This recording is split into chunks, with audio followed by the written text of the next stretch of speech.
श्री संत शिरोमणी सावता महाराज यांची संपूर्ण माहिती आज आपण श्रवण करूयात. सावता माळी हे एक मराठी संत कवी होते. सोलापूर जिल्ह्यातील माढा तालुक्यामध्ये अरण हे सावतोबांचे गाव होय.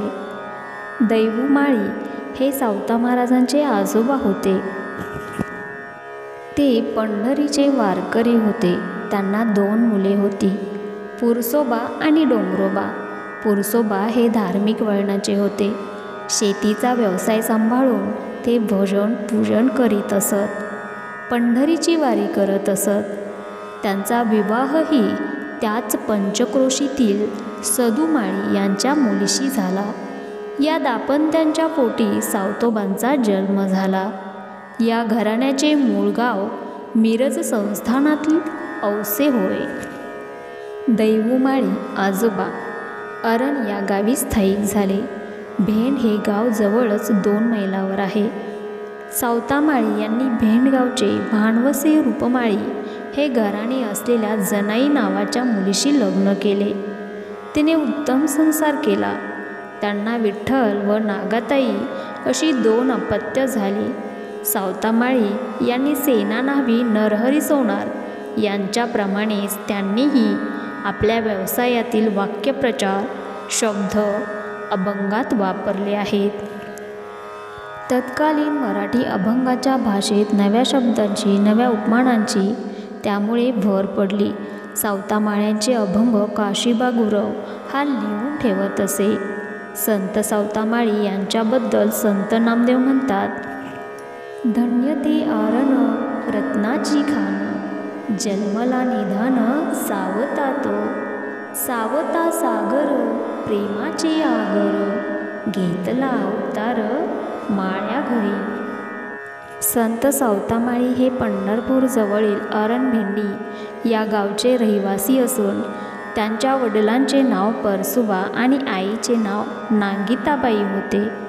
त्यांच्या जीवनाविषयी माहिती सांगायचे झाले तर ते अरण भेंडी गावातील रूपमाळी भानवसे यांची मुलगी जनाईशी त्यांचा विवाह झाला. त्यांना 2 अपत्य होती, मुलगा विठ्ठल व कन्या नागाबाई. ते गृहस्थाश्रमी असूनही विरक्त वृत्तीचे होते. ते पंढरपूरचे विठ्ठल यांचे अभंगाद्वारे व भक्तीद्वारे महिमा गात असत. त्यांचा वारकरी संप्रदायातील संत जनार्दनमध्येही मोठा लौकिक होता. विठ्ठल भक्तीने भरलेल्या त्यांच्या अभंग रचनांनी काव्यामध्ये भक्ती भावनेचा मळा ते फुलवित असतात. त्यांचे अभंगही काही प्रमाणात उपलब्ध आहेत. जीवन साव म्हणजे खरे तर शुद्ध चरित्र, सज्जनपणा. सावता हा भाववाचक शब्द होय. सभ्यता, सावपणा असा याचा अर्थ होतो. सावता महाराज लहानपणापासूनच विठ्ठल भक्तीमध्ये रममाण झाले. फुले, फळे, भाज्या आदी पिके काढण्याचा त्यांचा पारंपरिक व्यवसाय होता. आमची माळीयाची जात, शेत लावू बागायत, असे ते एका अभंगात म्हणतात. ऐहिक जीवनातील कर्तव्य कर्म करीत असतानाच काया वाचे मने ईश्वर भक्ती करता येते. हा अधिकार सर्वांना आहे. न लगे सायास न पडे संकट, नामे सोपी वाट वैकुंठाची, असा त्यांचा रोकडा अनुभव होता. त्यांनी जनसामान्यांना आत्मोन्नतीचा मार्ग दाखवला. यांना केवळ 45 वर्षांचे आयुष्य लाभले. धार्मिक प्रबोधनाचे व भक्ती प्रसाराचे कार्य त्यांनी निष्ठेने व्रत म्हणून आचरले. समरसता आणि अलिप्तता यातील विलक्षण समतोल त्यांच्या व्यक्तिमत्वात प्रकर्षाने जाणवतो. त्यांचे केवळ 37 अभंग उपलब्ध आहेत. अरण येथे आषाढ वद्य चतुर्दशी शके 1217 12 जुलै 1295 रोजी संत सावता महाराज अनंतात विलीन झाले. आजही पंढरपूरच्या श्री विठ्ठलाची पालखी वर्षातून एकदा खास त्यांना भेटण्यास येत असते. सावतामाळी हे कर्तव्य आणि कर्म करीत राहणे हीच खरी ईश्वर सेवा अशी प्रवृत्तीमार्गी शिकवण देणारे संत आहेत. वारकरी संप्रदायातील एक श्रेष्ठ आणि ज्येष्ठ संत म्हणून त्यांचा लौकिक आहे. श्री विठ्ठल हेच त्यांचे परमदैवत होते. ते कधीही पंढरपूरला गेले नाहीत. प्रत्यक्ष पांडुरंगच त्यांना भेटावयास आले. ते कर्ममार्गी संत होते. कर्मे ईशु भजावा हीच त्यांची वृत्ती होती. पंढरपूरच्या विठ्ठलाची पालखी वर्षातून एकदा खास त्यांना भेटण्यास येत असते. अध्यात्म आणि भक्ती, आत्मबोध आणि लोकसंग्रह, कर्तव्य आणि सदाचार याची बेमालूम सांगड त्यांनी घातली. धर्माचरणातील अंधश्रद्धा, कर्मठपणा, दांभिकता व बाह्य अवडंबर याबाबत त्यांनी कोणाचीच भेडभाड ठेवली नाही. त्यावर सतत कोरडे ओढले.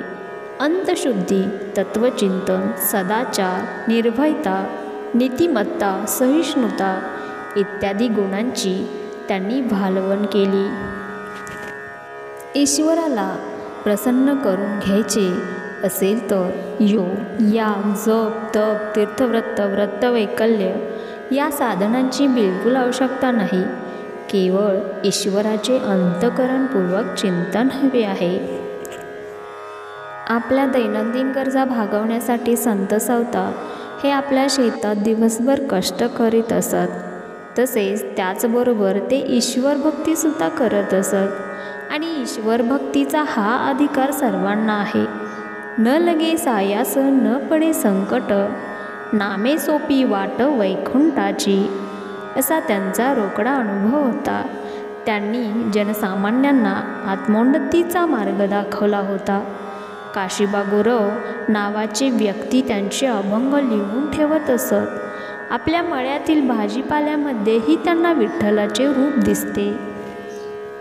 आमची माळी जात, शेत लावू बागाईत, कांदा मुळा भाजी अवघी विटाबाई माझी, लसूण मिरची कोथिंबिरी अवघा झाला माझा हरी. या अभंगामध्ये संत सावतामाळी म्हणतात की आमची जात माळ्याची आहे आणि आम्ही आमच्या शेतामध्ये कांदा, मुळा, भाजी, लसूण, कोथिंबिरी आणि मिरची अशी बागायत शेतीमध्ये पीक घेत असतो आणि त्यामध्येच आम्हाला देव दिसतो.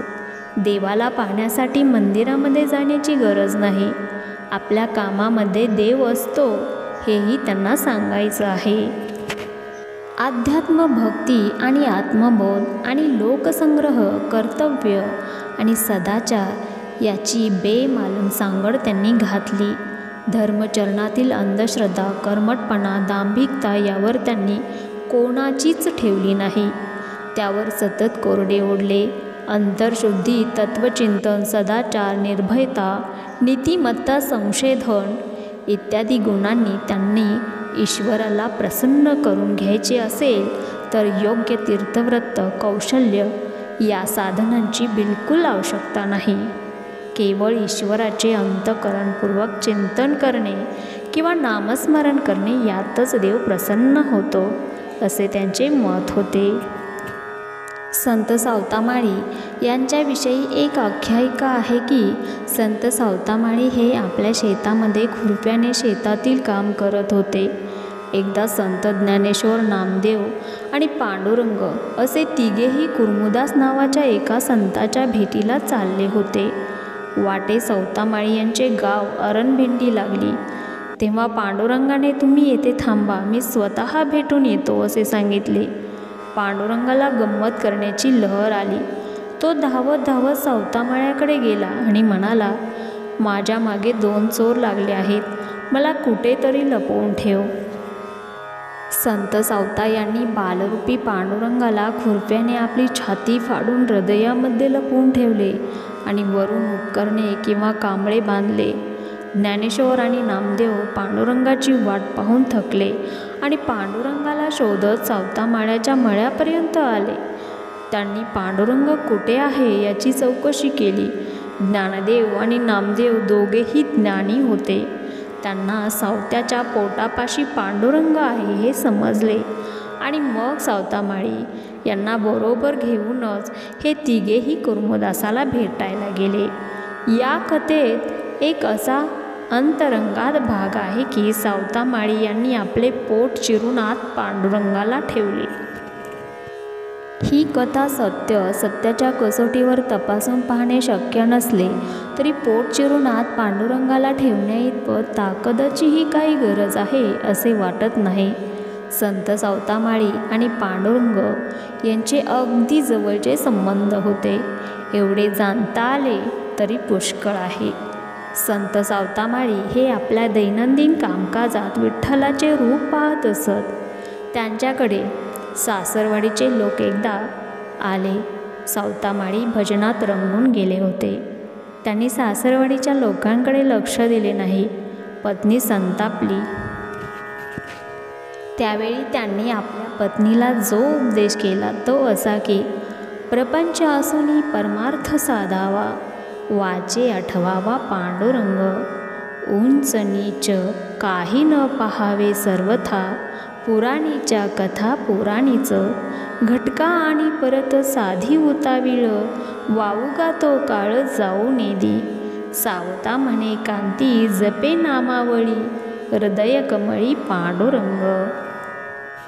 आपल्या कामातच देव पाहणारे, काम हाच देव परमेश्वर अशी दृढ श्रद्धा बाळगणारे आणि स्वतः पत्नीसह ते अधिकारवाणीने परमार्थाचा उपदेश करणारे सावतामाळी त्यांच्या काळात महाराष्ट्राच्या भक्तीच्या माळ्याची मनोभावे जपणूक करीत होते.